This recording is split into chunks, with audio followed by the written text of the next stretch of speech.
Hello, I am Reynaldo Gonçalves, and I have been a professor for a very long time, and I've trained people to become English teachers at the Pontifical Catholic University of Campinas for 37 years. I hope I can assist you with the learning of good pronunciation and good rhythm of speech in English so that you will communicate with facility and so that you will become very successful in your attempts of communication in English. So let's begin with a few examples of what I can do for your pronunciation. Okay? Are you ready? Let's begin. Let's take this first word here. This word is read like this: especial.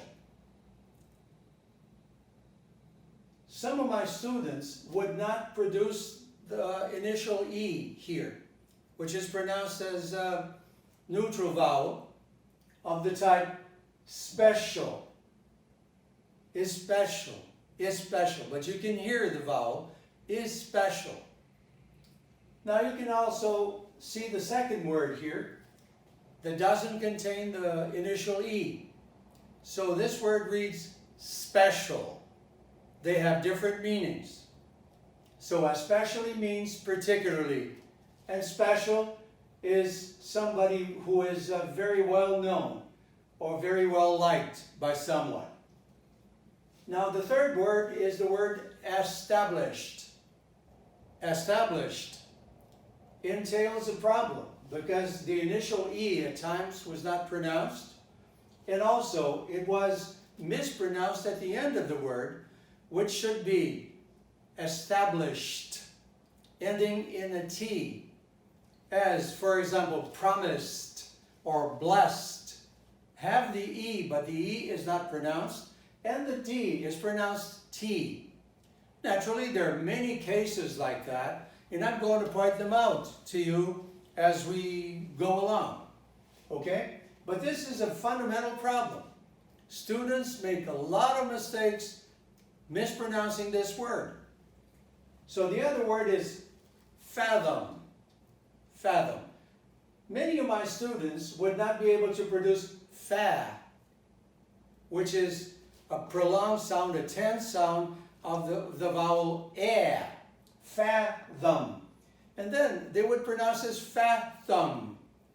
So this word contains an O. The O here is pronounced as a neutral vowel, so it is pronounced fathom. Fathom. Okay, fathom. Now the other word is the word rhythm. Now listen carefully. I'm saying rhythm, but you don't see a vowel here between TH. So this is a cluster, right, that is difficult to pronounce. So the language has invented an artifice.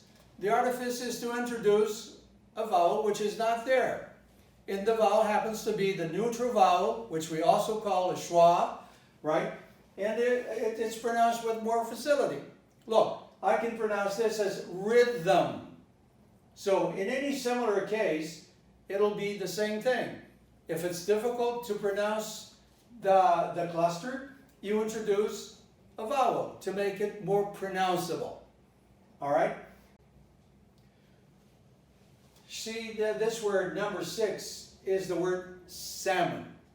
I think everybody notices that there is an L here, and that many people have a tendency to pronounce it salmon or salmon. In both cases, it would be wrong, because in English you don't pronounce this L.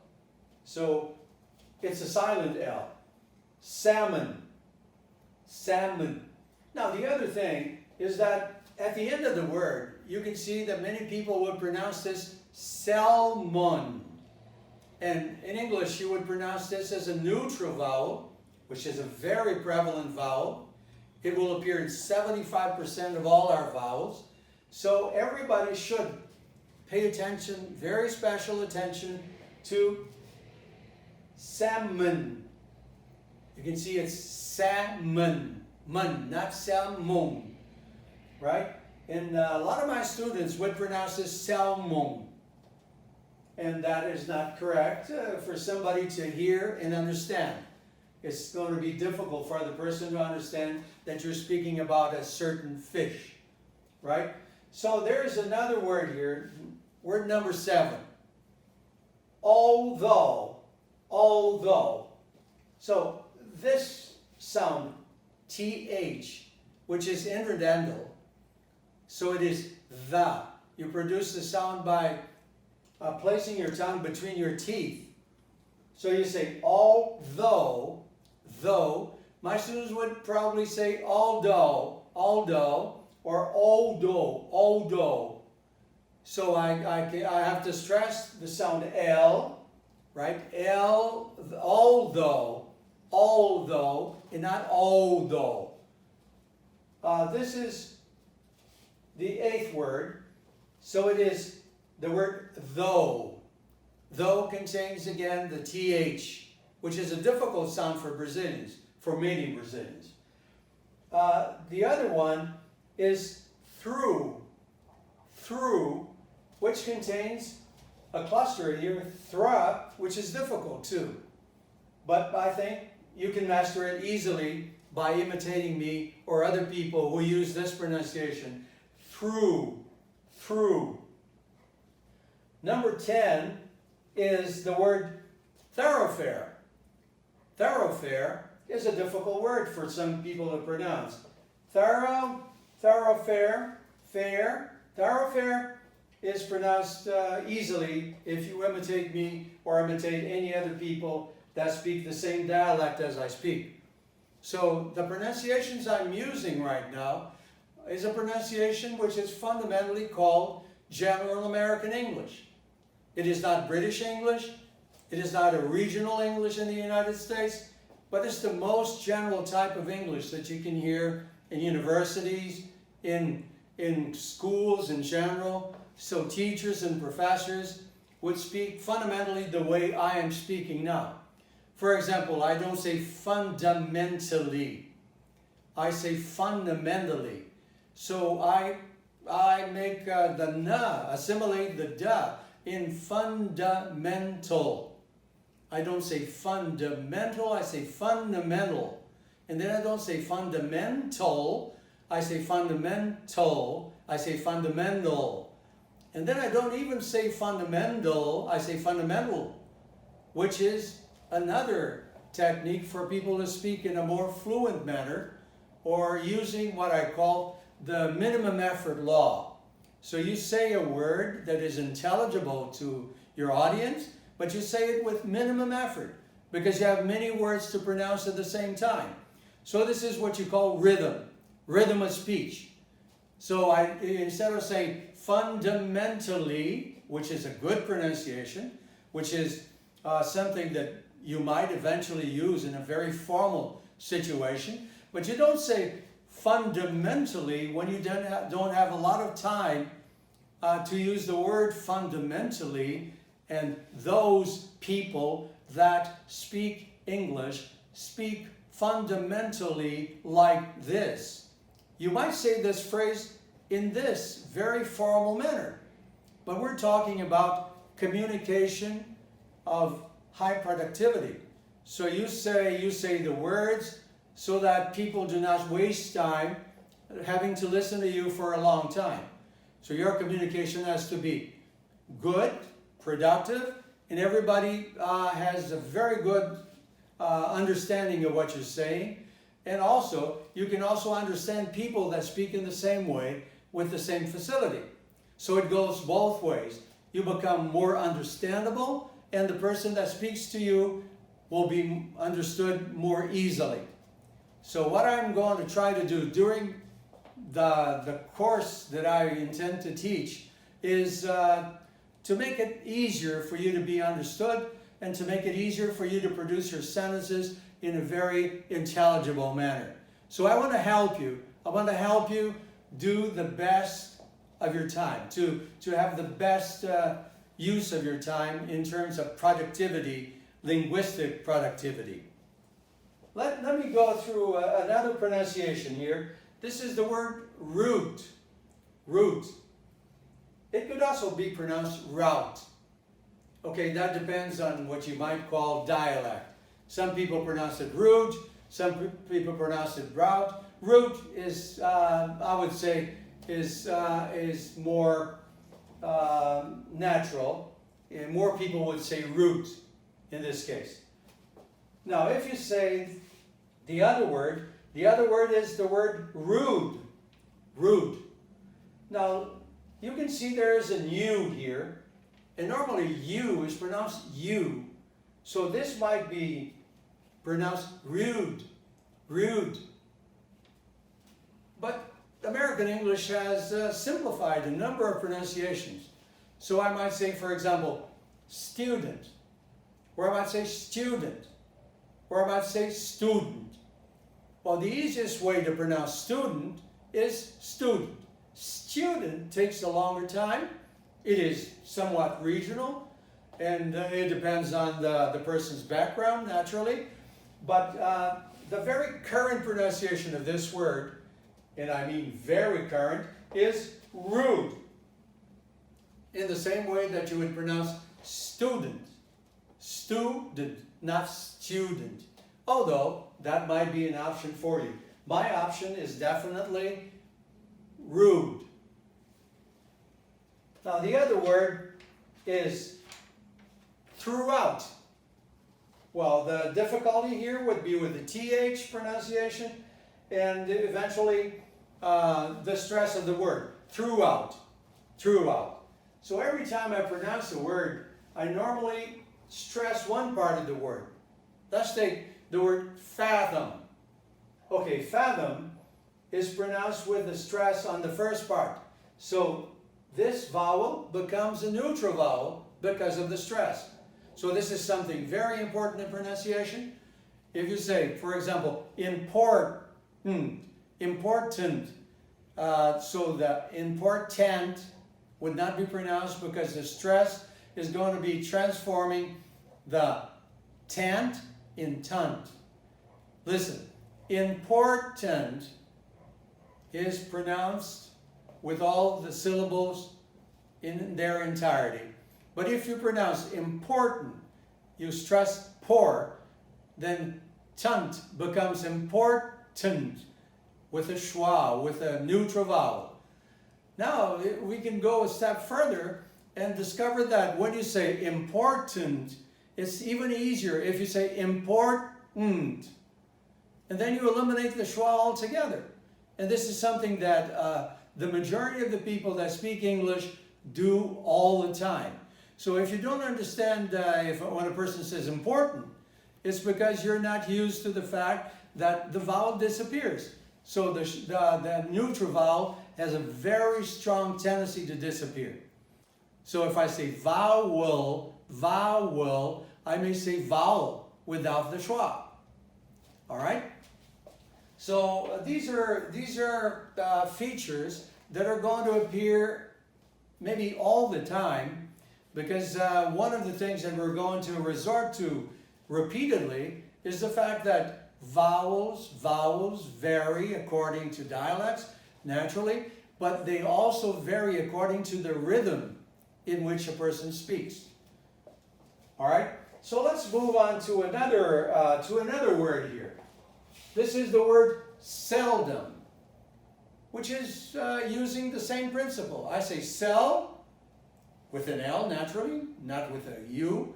Seldom, and this is neutralized. It's not seldom or seldom. It's seldom. So you close your mouth, your lips, for the production of m. So seldom, seldom. This is another word. It's an interesting word. Rugged, rugged. What do you have here? This is an adjective in English. This is an adjective. Normally, if a verb ends in, for example, in G, and is pronounced ga, let's say the word beg. He begged for help. I don't pronounce the E. So if I say rugged, I'm going against a rule that says if you have a ga, you don't pronounce the E that comes after it, except when it is an adjective. So this is an adjective, you pronounce rugged. But you said he begged for help. He begged her for help. Begged her. You see, there's a D there, but there's no E. And E and begged spells B-E-G-G-E-D. But you don't pronounce the E in the past of beg, which is begged, not begged. So this was a very, very common mistake when I was teaching my students. They would insist on pronouncing she begged for alms.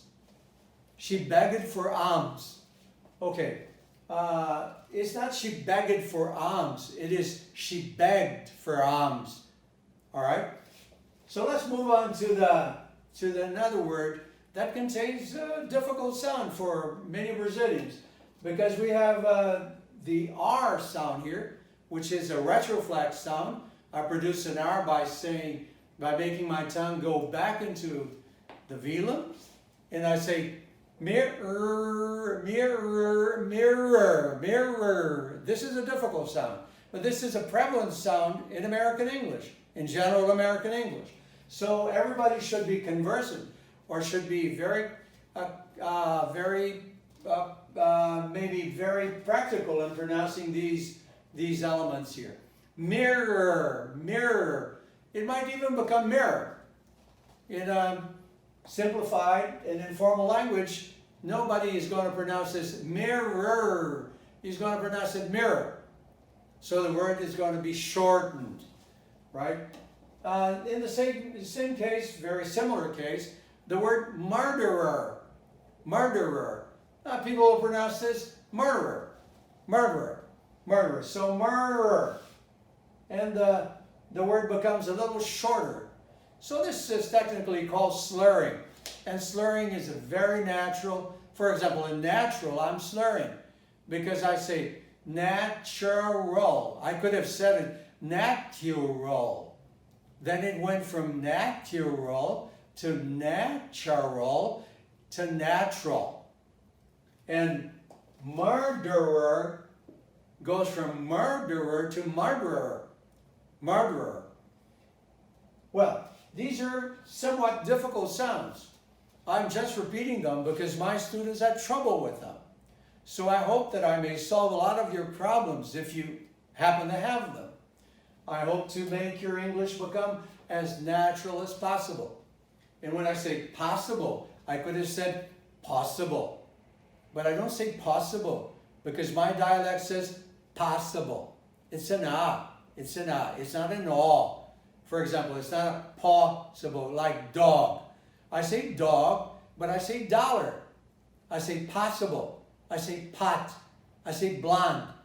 So on many occasions I see an O, but I pronounce an ah. And I is the most open vowel. I say ah, ah. So dollar, pot, hot, not, and other words that contain N-O or D-O, dot.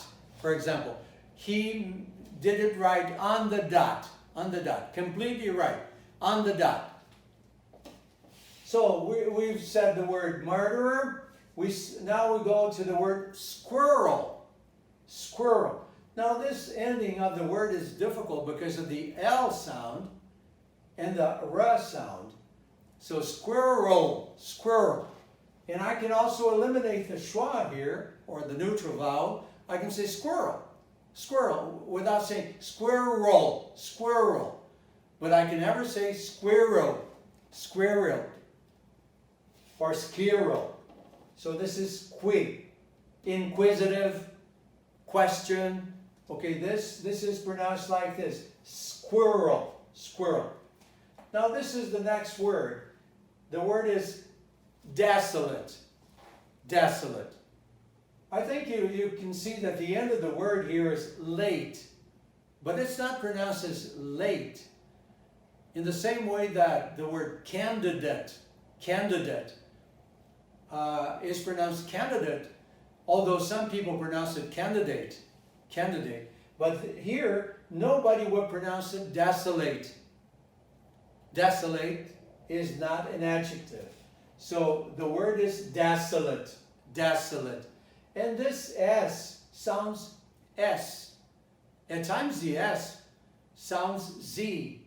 For example, if I take the word resound, it is Z, and it's spelled with an S. If I take the word resound or resolute, it's a Z. Supposed, it's a Z, right? So the pronunciation of the S is always a problem. You'll have to know the word to know how to pronounce it, because you cannot just guess whether it's going to be an S or a Z. So this comes with practice, right? And the more you listen to people speaking, the more you're going to get the right pronunciation in the dialect that you're trying to remain in. So the first thing that we have to do is to choose a dialect and then begin to imitate the people who speak that dialect. And that's what I'm going to try to do to you. I'm going to keep speaking fundamentally in a very cohesive, coherent manner, which is described as being the general American English. And you can check this out by listening to people who are in the media, mainly on television, because they are the ones that are contributing to this type of English that has a great productivity in terms of time being used very productively.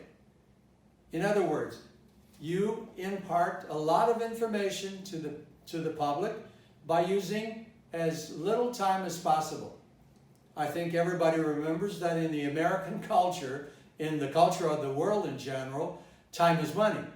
So minimum effort laws apply all the time. Slurring is absolutely acceptable in these situations in which I'm reporting on something and I have to use language that contain a lot of slurrings, a lot of blendings, a lot of eliminations of sounds, substitutions of sounds, and assimilations. So I make one sound become like the other sound so that I can utter the word in a shorter time. Well, this is the word desolate. So you remember this is a S and this is a LUT, a neutral vowel. And here is the word chokehold. Chokehold contains choke and then hold. But you don't pronounce both sounds. Look, you pronounce chokehold because ka is very similar to ha. They're very close together in the same position of the tongue. So you simply eliminate one of the sounds and make the word easier to pronounce. So you pronounce it chokehold. The other word might entail difficulty for some people because they tend to read lace here when the word is necklace. Necklace. And the same, the squirrel, murderer, mirror. So when you have the stress here, this vowel is going to be neutralized. So you have necklace. And then you have the word earring. Well, the stress is here, earring. So this is the syllable that sounds more clearly. Earring. Ring doesn't sound very clearly. But somebody hears earring and understands it without any difficulty. But other people might want to pronounce this earring. Earring. So they transform ring into a verb. Because he rings the bell. He rings the bell, you stress rings when it is a verb. In this case, it's not a verb, it's a noun. So you have two nouns here, you stress the first noun. Well, this is a general rule. If you have two nouns, one before the other, you stress the first one. Well, the other is the word summary. Well, summary also contains something peculiar. And the peculiarity is that you don't say summary, summary. Although you might say it if you wanted to. But the majority of the people will pronounce this summary, summary. without the vowel, which was initially neutralized, summary. It's going to be eliminated now, and it's going to become summary. Summary. So this is a perfectly good pronunciation of the word summary. It can be pronounced to summary with no element of negativity. So summary, this is the word isolate. This is a verb, isolate. You can see that I pronounce this late. I stress it on late. Isolate. I pronounce the isolate. But I don't say isolate. Isolate. I say isolate. Isolate. So this is a neutralization of the vowel, which is very constant. Then this is an I. At times it is I. At times it is E. But this is a case of I. Isolate. Verb. But if it becomes an adjective, you pronounce it isolate. Isolate. Right? It's different from isolate. So this should be noted. At times the verb has one stress and the adjective or the noun have different stresses. One of the tricks for speaking good English is to notice where the stress falls, because the stress changes the pronunciations of words. Okay, so we're going to be dealing with this quite a lot. So stress is the one that constructs the pronunciation in the language in a natural way. If you have the wrong stress, people are going to have difficulty understanding you, and then you'll have to repeat your phrases, which is a waste of time. All right? So if I say the stress correctly, people understand me more easily. That's what I want you to learn how to do. All right? I hope I can succeed in that, provided you can also do your part, which is paying a lot of attention to the things to the elements that I'm pointing out. If I say pointing out, you shouldn't say pointing out. Pointing out. Right? You should listen to me and say pointing out. Pointing out. Pointing. Why pointing? Why saying pointing? Because na is very close to ta, and then one assimilates the other. And then you get more facility if you say pointing at it instead of pointing at it.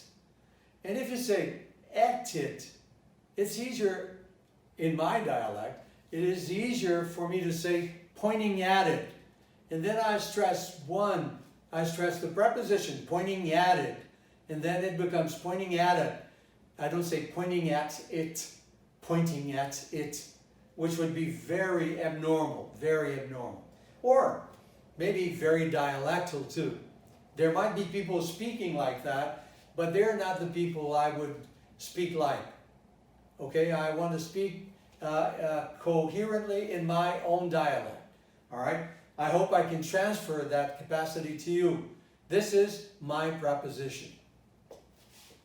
All right, so this is the word, very common word, but if you have the wrong stress, you may confuse the person. The correct stress is on the first syllable. So it is popcorn. I'm pronouncing this with an ah, with an ah. So it's not popcorn. I'm saying popcorn. Well, I will repeat it. Popcorn. Popcorn. So listen to the stress. Listen to it again. Popcorn.